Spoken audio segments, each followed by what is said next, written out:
Assalamualaikum dan salam sejahtera. Saya Abang Muaz Abang Abdul Samad. Kita mulakan berita pagi Sarawak edisi Jumaat 7 Mei. Sarawak memperuntukkan 1.6 juta ringgit bagi melaksanakan perkhidmatan bank bergerak khususnya di kawasan luar bandar di negeri ini.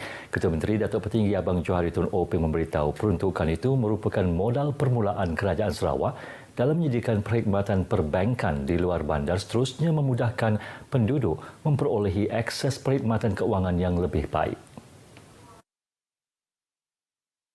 Jelasnya perkhidmatan yang disediakan oleh bank-bank bergerak ini termasuk pembukaan akaun, transaksi akaun simpanan, perkhidmatan Ar-Rahnu dan bayaran balik pembiayaan. Untuk permulaan sebanyak 4 buah bank akan memberi perkhidmatan tersebut, iaitu Bank Simpanan Nasional BSN yang akan beroperasi di Sebau dan Sungai Asap di Bintulu, manakala Bank Rakyat akan beroperasi di kawasan Sebau, Tatau, Sungai Asap dan Belaga. Sementara Agrobank akan beroperasi di Padawan, Bau Lunduk Sematan Lingga, Pantuk Tebedu Asajaya dan Sebuyau, serta bank bergerak RHB pula akan berada di Asajaya, Sadong Jaya, Balingian dan Oyak. Kalau kita perhati, kawasan-kawasan ini adalah kawasan pertanian dan sudah tentu dapat memberikan perkhidmatan kepada para petani kita yang saya rasa sangat penting, khususnya dalam mereka melibatkan diri bidang pertanian dan juga bidang-bidang yang lain termasuklah pelancongan, kerana kita sekarang ini membina jalan coastal highway. Ini adalah kawasan-kawasan di mana infrastrukturnya akan diperbaiki, dinaik taraf dan sudah tentu memberi kesan yang sangat positif kepada sektor-sektor yang telah saya sebutkan tadi. Datuk Petinggi Abang Johari menyatakan demikian kepada media selepas majlis pelancaran perkhidmatan bank bergerak di Kuching. Jabatan Kuasa Pengurusan Bencana Negeri JPBN memutuskan untuk memperketat lagi prosedur operasi standard SOP sedia ada bagi mewujudkan circuit breaker, seterusnya memutuskan rantaian jangkitan COVID-19. Menurut kenyataan JPBN, garis panduan SOP itu dibuat selepas penilaian risiko dan mengambil kira trend peningkatan kes jangkitan COVID-19 di negeri ini. Garis panduan tersebut yang boleh didapati di laman web MKN berkuat kuasa hari ini sehingga 17 Mei 2021. Memandangkan negeri Kelantan, Selangor, Kuala Lumpur dan daerah-daerah di negeri Johor, Terengganu dan Perak telah diisytiharkan sebagai kawasan PKP, JPBN menasihatkan rakyat Sarawak menangguhkan semua perancangan perjalanan ke negeri-negeri dan daerah-daerah tersebut sepanjang tempoh SOP itu berkuat kuasa. Dalam pada itu, JPBN menamatkan tempoh PKP dibagi rumah Matthew Lubok Pisang, Genaga Pakan dan Rumah Dangat Sungai Kawi Bintango Meradong. Sementara itu, Sarawak merekodkan 5 kes kematian akibat jangkitan COVID-19 semalam, menjadikan jumlah keseluruhan kematian meningkat kepada 195. Kes kematian dilaporkan di Klinik Kesihatan Bintango, Hospital Sibu, Hospital Sarike, Hospital Bintulu dan Hospital Umum Sarawak. 391 kes baharu positif turut dilaporkan semalam, menjadikan jumlah keseluruhan meningkat kepada 33,477 kes. Individu yang menerima janji temu pengambilan swab di Pusat Sehenti Swab COVID-19 di Stadium Tertutup Miri diingatkan untuk mematuhi masa janji temu yang telah diberikan oleh Pejabat Kesihatan Bahagian Miri. Menteri bertanggungjawab terhadap Jawatankuasa Pengurusan Bencana Bahagian JPB Miri, Datuk Lee Kim Shin, dalam kenyataannya memberitahu ini bagi memastikan kelancaran operasi di pusat sehenti tersebut. Jelasnya, Pusat Sehenti Swab COVID-19 di Stadium Tertutup Miri mempunyai kapasiti 600 ujian swab RT-PCR COVID-19 sehari. Selain mengeluarkan perintah kuarantin, pemakaian gelang tangan dan seterusnya pengeluaran perintah pelepasan kuarantin serta pemotongan gelang tangan. Datuk Lee berkata bagi tujuan keselesaan dan keselamatan orang ramai, beliau juga telah meminta JPBB Miri melalui agensi yang berkenaan untuk menyediakan laluan kerusi roda, meletakkan laluan pejalan kaki sementara serta membaiki jalan yang tidak rata di laluan masuk utama pusat sehenti itu. Terdahulu beliau melawat pusat sehenti itu bagi mengenal pasti keperluan penambahbaikan selain meninjau keadaan orang ramai ke pusat berkenaan untuk menjalani ujian swab COVID-19. Penduduk di kawasan Mulu dan Baram diingatkan supaya mendaftar untuk menerima vaksin COVID-19. Timbalan Speaker Dewan Undangan Negeri, Datuk Gerawat Gala berkata, kerajaan menggalakkan individu berumur 18 tahun ke atas untuk mendaftar kerana program vaksinasi tersebut adalah demi keselamatan dan kesihatan rakyat. Datuk Gerawat berkata berdasarkan maklumat peratusan penduduk yang telah mendaftar untuk penerimaan vaksin di kedua-dua kawasan tersebut masih rendah. Beliau menggalakkan mereka yang belum mendaftar segera berbuat demikian menerusi aplikasi MySejahtera.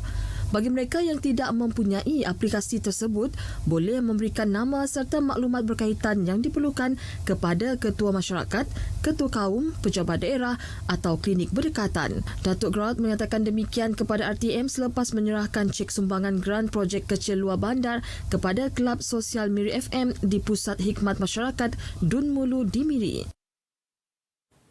Dua buah kampung di Seratok iaitu Kampung Tanjung Hulu dan Kampung Melangor Lama telah dikenakan Perintah Kawalan Pergerakan diperketat PKPD bermula 5 Mei hingga 18 Mei ini.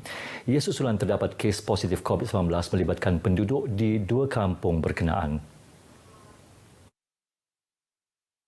Ketua Polis Daerah Seratok DSP Mordani Tanin ketika ditemui RTM memberitahu PKPD di kedua-dua kampung tersebut adalah bersasar melibatkan kawasan dalam radius 500 meter. Untuk dua tempat PKPD ini kita jalankan adalah kawalan keselamatan dalam radiasi 500 meter daripada rumah yang positif COVID-19 ini ya.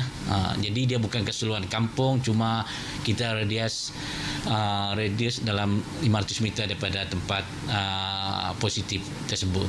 Dalam perkembangan berkaitan, beliau mengingatkan masyarakat di daerah Seratok untuk mematuhi prosedur operasi standard SOP yang telah ditetapkan oleh Jawatankuasa Pengurusan Bencana Negeri JPBN terutama semasa sambutan Hari Raya Aidilfitri minggu depan. Katanya BDRM akan melakukan rondaan yang kerap terutama dalam tempoh 3 hari sambutan Hari Raya dan tindakan tegas akan diambil bagi mereka yang ingkar SOP. Dalam perkembangan sama, susulan terdapat kes positif COVID-19 di dua kampung terlibat, Pejabat Kesihatan Daerah Seratok telah melakukan ujian saringan terhadap penduduk kampung bermula semalam.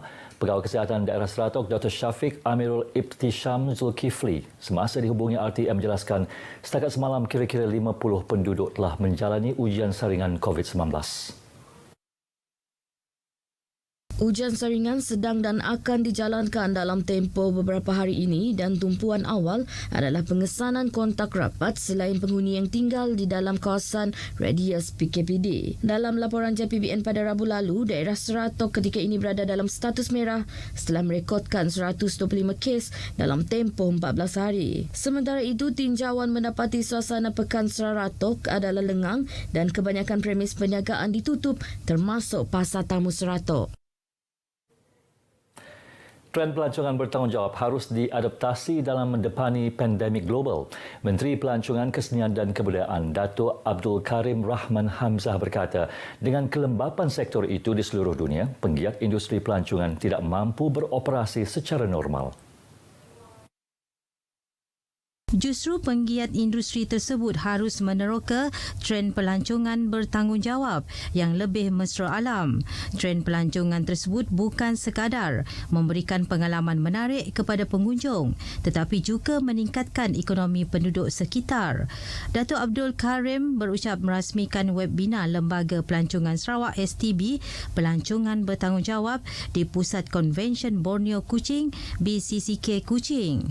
Tambahnya sejak 2 tahun lepas, STB telah memperkenal trend pelancongan bertanggungjawab kepada 23 pemilik rumah inap desa di seluruh negeri dalam mengendalikan bahan yang boleh dikitar semula, antaranya penghasilan sabun. Webinar tersebut turut disertai kira-kira 50 orang penggiat industri dari dalam dan luar negara. Penduduk di kawasan Parlimen Tanjung Manis diingatkan agar tidak mengabaikan prosedur operasi standard SOP pencegahan COVID-19 semasa meraihkan sambutan Hari Raya Puasa yang menjelang tiba. Ahli Parlimennya, Insinyur Yusuf Abdul Wahab berkata, ini susulan peningkatan kadar COVID-19 di negeri ini.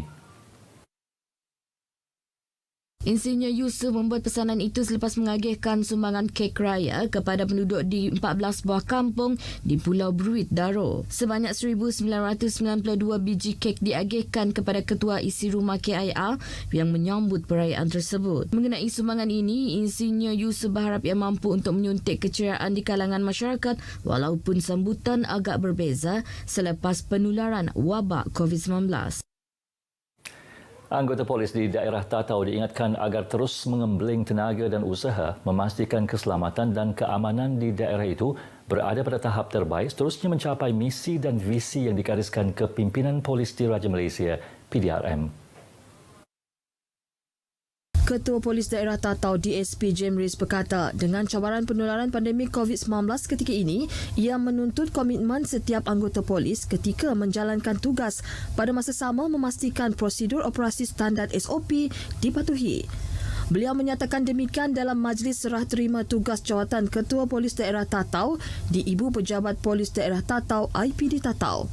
DSP James dilantik sebagai Ketua Polis Daerah Tatau yang baru menggantikan DSP Dennis Bunyam yang ditukarkan ke IPD Bintulu sebagai Timbalan Ketua Polis Daerah Bintulu. Sementara itu, DSP Dennis dalam ucapannya merangkamkan ucapan terima kasih kepada semua pihak yang telah memberikan kerjasama dan sokongan sepanjang beliau bertugas di IPD Tatau. Kementerian Perdagangan Dalam Negeri dan Hal Ehwal Pengguna KPD NHCP Cawangan Miri mengingatkan peniaga yang menjual barangan kawalan musim perayaan supaya sentiasa mematuhi peraturan yang telah ditetapkan. Ketua cawangannya Joe Azmi Jamil berkata ini kerana sebanyak 6 kompaun dengan nilai RM1,200 telah dikenakan terhadap peniaga selepas gagal mematuhi skim harga barangan terkawal di bahagian itu sejak dilancarkan 21 April lepas sehingga semalam. Dalam satu kenyataan, Joe Azmi berkata pengguna digalakkan membuat laporan kepada KPD NHCP sekiranya terdapat barangan kawalan di bawah skim harga maksimum musim perayaan SHMMP Hari Raya Puasa yang dijual melebihi harga maksimum yang ditetapkan agar tindakan lanjut dapat dilaksanakan. Laporan boleh dibuat ke pejabat KPD NHCP Cawangan Miri atau menerusi laman web e-aduan.kpdnhcp.gov.my. Sekian berita pagi Sarawak. Saudara, kesihatan adalah nikmat yang sangat bernilai. Maka jagalah ia dengan mematuhi SOP COVID-19. Saya Abang Muaz Abang bersama sehingga bertemu lagi.